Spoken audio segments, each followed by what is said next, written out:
A man takes twice as long as row a distance against the stream as to row the same distance in favor of the stream అన్నాడు. The ratio of the speed of the boat okay and the stream is కావాలి. అంటే ఒక వ్యక్తి ప్రవాహాన్ని వ్యతిరేకంగా రెండు రెట్లు ఎక్కువ దూరం పడవ నడిపితే ప్రవాహ వేగము మరియు ప్రవాహ వేగానికి మరియు పడవ వేగము మరియు ప్రవాహ వేగానికి మధ్యగల నిష్పత్తి ఎంత అన్నాడు. మధ్యగల నిష్పత్తి ఎంత అన్నాడు. ఇదే మనకు క్వశ్చన్ సార్. ఇక్కడ మనకి ఇప్పుడు ఇలాంటి ప్రాబ్లం మనం ఎలా చేస్తామంటే వాడు ట్వైస్ అన్నాడు కదా. చూడండి ఇక్కడ మనకి ఇది ట్వైస్ అంటే టైం రేషియో ట్వైస్ ఉంటే స్పీడ్ రేషియో ఎలా ఉంటుంది, దీనికి రివర్స్ ఉంటుందండి. 1:2 లాగా ఉంటుంది అనమాట.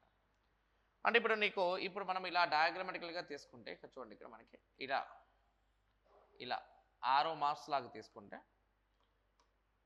ఓకే ఏ man takes twice as long రో a distance against the stream. అంటే ఇక్కడ పట్టే టైం అగెన్స్ట్ ద స్ట్రీమ్ పట్టే టైము ఎలా ద స్ట్రీమ్ పట్టే టైంకి డబుల్ ఉండాలంట. అంటే ఇక్కడ 1 ఉంటే ఇక్కడ 2 ఉండాలి అట్లా అన్నమాట. సో టైం రేషియో కనుక 2:1 ఉంటే డిస్టెన్స్ రేషియో ఎంత అవుతుంది, 1:2 అవుతుంది. సో కాబట్టి ఇక్కడ మనకి వాడి ఉద్దేశం ఏంటి, ఇక్కడ 1 పార్ట్ వేగంతో వెళ్తే ఇక్కడ 2 పార్ట్స్ వేగంతో వెళ్తాడు. సో ఇక్కడ మనకి ఈ మధ్యలో ఉన్న నెంబర్ ఉంది కదా, ఇది ఉంది కదా, ఇదేంటంటే వీటి యొక్క యావరేజ్. అంటే 2 + 1 / 2 అంటే ఇదేమవుతుందంటే 3/2 అవుద్ది. అండ్ వీళ్ళిద్దరి మధ్య గ్యాప్ ఎంత అంటే 1/2 అది స్ట్రీమ్ స్పీడ్. అంటే బోర్డ్ స్పీడ్ కావాలంటే +/2 చేస్తాం, స్ట్రీమ్ కావాలంటే -/2 చేస్తాం. 3/2 1/2కి రేషియో చేయడమా ఎంత, 3:1 కదా. సో కాబట్టి ఆన్సర్ ఏంటి, బి ఆప్షన్ అనమాట.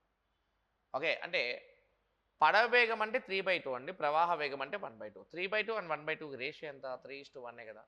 సో కాబట్టి 21కి బి ఆప్షన్ ఆన్సర్.